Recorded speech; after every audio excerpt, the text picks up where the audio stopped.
여러분 안녕하십니까? 최근 한국에서 김도윤이라는 15세 소년이 의과대학 두 곳에 합격을 해가지고 큰 화제가 되고 있습니다. 김군은 어릴 때부터 수학과 과학에서 두각을 나타냈다고 해요. 초등학교에서 중등 수학 올림피아드에 나가서 금상을 받았고 중1 때 고교 수학 과정을 다 마쳤다고 해요. 수학 과학을 잘하는 아이가 정말 머리 좋은 아이입니다. 중학교 때 자퇴해가지고 부모와 토론식 학습을 하고 독학으로 지난해에 중고등 검정고시를 만점으로 합격하였다고 합니다.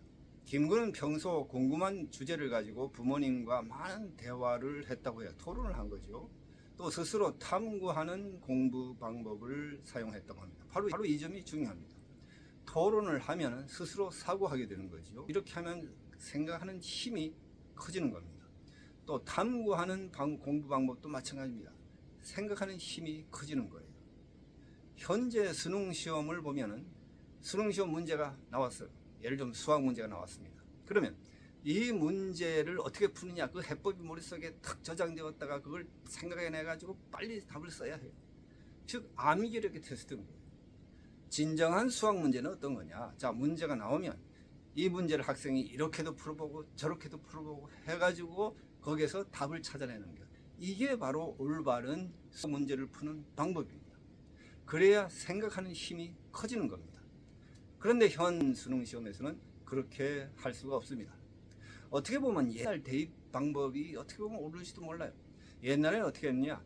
각 대학에서 문제를 스스로 문제를 출제했어요. 그러니까 A라는 대학은 자기들이 수학 문제를 이렇게 풀어서 냈어요. 주관식으로 냈죠. 그러니까 학생들이 그 문제를 거기서 풀어야 되는 거예요. 여러 가지 방법으로 풀어보고 답을 내야 되는 거예요. 이렇게 생각하는 힘이 발달해야 나중에 직업을 얻고 직업에서 나오는 여러 가지 문제나 또 생활에 나오는 문제 이런 걸 해결할 수 있는 능력을 갖추게 됩니다. 이런 능력을 갖추게 하는 것이 교육의 목적이 아닌가 이렇게 생각합니다. 자, 오늘은 진정한 공부 방법이 어떤 방법이냐 여기에 대해서 좀 말씀을 드렸습니다. 오늘 여기까지 하겠습니다. 다음 시간에 뵙겠습니다. 안녕히 계십시오.